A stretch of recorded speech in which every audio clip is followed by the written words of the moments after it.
이번 시즌 프리미어리그는 오심없는 완벽한 공정성을 약속하며 수백억 원을 들여 반자동 오프사이드 판독 시스템을 전면 도입하면서 인간의 눈보다 정확한 AI 카메라와 공에 심어진 센서가 0.1초 만에 판정을 내릴 것이라 했습니다. 하지만 우리는 그동안 이 그래픽이 절대적인 진실이라고 믿어왔지만 공학자들과 데이터 전문가들은 경고하고 있는데, 오늘은 과학이라는 이름 뒤에 숨어있는 SAOT의 기술적 결함과 그것이 정말 공정한 재판관인지에 대해 알아보겠습니다. 그럼 지금 바로 시작합니다. TV 화면에 나오는 오프사이드 판독 장면을 보며 흔한 축구 팬들은 저걸 잡아내네라고 감탄하는데, 3D 그래픽으로 구현된 선수들의 위치는 빈틈없이 정확해 보입니다. 하지만 여기에는 우리가 간과하고 있는 거대한 과학적 맹점이 숨어 있는데, 바로 비디오라는 매체의 본질적인 한계인 프레임입니다. 우리가 보는 영상은 연속된 흐름이 아닌데 1초에 수십 장의 정지 사진을 빠르게 넘겨서 보여주는 착시 현상일 뿐으로, 현재 프리미어리그에서 사용하는 고성능 방송용 카메라와 VAR 카메라의 표준 촬영 속도는 초당 50프레임입니다. 이것을 시간으로 환산해보자면 1초를 50장으로 나누면 사진 한 장과 다음 사진 사이에는 0.02초라는 물리적인 시간 공백이 발생합니다.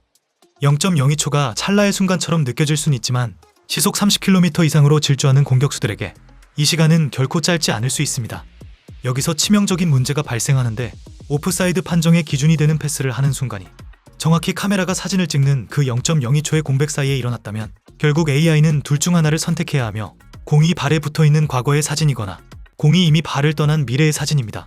만약 AI가 과거의 사진을 선택했다면 공격수는 실제보다 뒤에 있는 것으로 기록될 수 있으며, 반대로 미래의 사진을 선택했다면 공격수는 실제보다 앞에 있는 것으로 간주될 수 있습니다. 이것이 바로 반자동 오프사이드가 가진 딜레마로, 공격수의 위치는 0.02초 사이에도 오차가 발생할 수 있으나 기계는 고작 몇 미리 차이로 오프사이드를 선언하게 됩니다. 카메라가 가진 물리적인 시간의 공백을 메우기 위해 기술 제조사들이 내놓은 해답은 공의 내부에 심어진 관성 측정 센서인 IMU였습니다. 초당 500번의 데이터를 전송하는 이 칩은 인간의 눈이 따라갈 수 없는 0.002초 단위의 미세한 움직임까지 포착하여 공이 발을 떠나는 정확한 순간을 잡아낼 수 있다고 홍보되었습니다. 하지만 이론적으로 완벽해 보이는 이 기술은 통제된 실험실이 아닌 거칠고 불규칙한 실제 축구 경기장에 투입되는 순간에 치명적인 변수들과 마주하게 되는데, 첫 번째 문제는 노이즈의 문제입니다. 경기장에서는 수많은 물리적 충격이 동시다발적으로 발생하는데, 공격수가 슈팅을 시도하는 과정에서 발끝이 잔디를 먼저 강하게 타격했다고 가정해보자면 잔디를 걷어찬 충격은 지면과 공의 표면을 타고 센서의 즉각적인 진동 신호로 전달됩니다. 기계의 알고리즘은 이 강력한 진동의 피크를 감지하고 그 시점을 패스가 시작된 순간으로 확정짓습니다. 하지만 실제로는 아직 공이 발에 제대로 닿지도 않았거나 발이 공을 밀어내기 직전의 찰나일 수 있는데, 센서가 잔디의 충격을 킥으로 오인하여 0.01초라도 빠르게 타임스탬프를 찍는 순간에 시속 30km로 달리는 공격수의 위치는 데이터상에서 가까이 뒤로 밀려나거나 앞으로 당겨집니다. 더욱 근본적인 문제는 서로 다른 언어를 사용하는 두 기계장치 간의 동기와 불일치에서 발생하는데, 경기장 지붕에 달린 카메라는 1초에 50장의 사진을 찍는 50Hz 대역에서 작동하는 반면에 공 안의 센서는 1초에 500번 신호를 보내는 500Hz 대역에서 작동하기에 이 두 장비의 시간축은 완벽하게 맞물려 돌아가지 않습니다. 시스템은 이 간극을 메우기 위해 보관법이라 불리는 수학적 추론을 동원하였고, 센서가 가리키는 시간에 해당하는 실제 영상이 존재하지 않기 때문에 컴퓨터는 앞선 프레임과 뒤따르는 프레임 사이에 선수들이 있었을 것이라 추정되는 위치를 계산하여 가상의 이미지를 생성해냅니다. 우리가 중계화면을 통해 확인하는 그 매끄럽고 정교한 3D 그래픽은 카메라가 포착한 실사가 아니라 서로 맞지 않는 시간의 톱니바퀴를 억지로 끼워 맞추기 위해 AI가 그려낸 디지털 합성물에 가깝죠. 프레임이 시간의 공백을 놓치고 센서가 미세한 진동에 속는다면 카메라는 공간을 놓치는 치명적인 한계를 드러냅니다.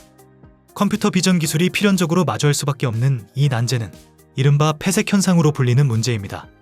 반자동 오프사이드 판독 시스템의 핵심은 경기장 상단에 설치된 12개의 특수 카메라가 선수 한 명당 29개의 신체 관절 포인트를 실시간으로 추적하여 3D 골격 모델을 생성하는 데 있습니다. 선수들이 서로 간격을 두고 움직이는 평범한 상황에서 이 기술은 놀라울 만큼 정확하게 작동하지만, 축구에서 가장 결정적인 순간인 골문화 본전 상황에서는 이야기가 완전히 달라집니다. 코너킥이나 프리킥 상황을 떠올려보면 좁은 페널티 박스 안에는 양팀 합쳐 10여 명의 거구들이 뒤엉켜 격렬한 몸싸움을 벌입니다. 공격수와 수비수의 팔다리가 교차하고 골키퍼까지 가세하여 시야가 극도로 제한되는 이 공간에서 지붕에 있는 카메라는 필연적으로 사각지대를 갖게 됩니다. 공격수의 무릎이 수비수의 엉덩이에 가려지거나 발끝이 동료 선수의 몸통 뒤로 숨는 순간에 카메라는 해당 신체 부위에 대한 시각 정보를 상실합니다. 인간의 눈이라면 보이지 않는 부분을 문맥적으로 추론하여 판단을 유보하겠지만 입력된 값대로만 작동해야 하는 AI는 이러한 정보의 공백을 스스로 메우기 위해서 관측이 아닌 예측 모드로 전환합니다. AI는 수백만 시간 동안 학습된 딥러닝 데이터를 바탕으로 보이지 않는 무릎이나 발끝이 해부학적으로 이쯤에 있을 것이라는 확률적 추론을 내리고 가상의 뼈대를 그려넣게 됩니다. 문제는 이 예측이 빗나가는 경우인데 실제로 과거 이탈리아 세리에에서는 AI가 서로 뒤엉킨 공격수와 수비수의 유니폼 색상을 혼동하여 수비수의 다리를 공격수의 신체 일부로 잘못 인식하고 오프사이드 라인을 긋는 심각한 오류가 발생하기도 했습니다. 결국 우리가 중계 화면을 통해 확인하는 그 깔끔하고 명확한 3D 그래픽은 복잡하게 얽힌 실타래를 풀지 못한 AI가 불완전한 데이터를 바탕으로 상상력을 동원해 그려낸 디지털 애니메이션에 불과할 수 있습니다. 프레임의 시간적 공백과 AI의 공간적 오류를 넘어서 이 시스템이 가진 가장 근본적인 모순은 반자동이라는 명칭 그 자체에 내재되어 있습니다. 대중은 이를 흔히 로봇 심판이라 부르며 기계가 모든 것을 판단할 것이라 기대하지만 기술은 오직 선수들의 물리적 위치를 산출할 뿐이며 그 위치가 반칙에 해당하는지를 결정하는 최종 권한은 여전히 인간 심판의 몫으로 남겨져 있습니다. 축구규칙 제11조는 단순히 상대보다 앞서 있다는 사실만으로 반칙을 선언하지 않으며 해당 선수가 플레이에 관여하거나 상대를 방해하여 이득을 취했을 때 비로소 처벌하도록 명시하고 있는데 바로 이 지점에서 기계의 객관성과 인간의 주관성이 정면으로 충돌하는 행정적 사고가 발생합니다. 기계는 마이크로미터 단위의 정밀함으로 오프사이드 위치를 잡아내지만 방해라는 추상적인 개념을 해석하는 것은 알고리즘의 영역이 아닌 인간의 해석 영역입니다. 예를 들어 공격수가 수비수보다 고작 2mm 앞서 있는 상태에서 공을 건드리지 않고 골키퍼의 시야만 가렸을 경우 기계는 이를 명백한 오프사이드 위치라고 통보하지만 심판은 그 미세한 위치 차이가 실제로 골키퍼의 방어 동작에 영향을 주었는지를 주관적으로 판단해야 합니다. 이로 인해 동일한 상황임에도 불구하고 어떤 심판은 오프사이드를 선언하고 어떤 심판은 득점을 인정하는 일관성 없는 판정이 반복되면서 최첨단 과학 수사 장비를 도입해놓고 정작 판결은 심판의 성향에 따라 고무줄처럼 달라지는 기형적인 구조가 고착화되고 있습니다. 또한 수비수의 몸에 공이 맞고 굴절된 상황을 의도적인 플레이로 볼 것인지에 대한 해석 역시나 기계가 해결해줄 수 없는 난제입니다. 시스템은 공이 수비수의 몸에 닿았다는 물리적 접촉 사실만을 감지할 뿐 그 행위의 고의성을 읽어낼 수는 없기에 결국 심판진은 모니터 앞에 모여 수분간 비디오를 돌려보며 소모적인 논쟁을 벌여야 하고 그 사이 경기의 흐름은 차갑게 식어버립니다. 오심을 없애기 위해 도입된 기술이 역설적이게도 심판들에게 책임을 회피할 수 있는 완벽한 은신처를 제공한 셈인데 애매한 상황에서는 기계의 정밀함을 핑계 삼고 기계가 틀렸을 때는 인간의 최종 판단임을 내세우는 상황이 계속된다면 판정의 공정성에 대한 논란은 결코 사라지지 않을 것입니다.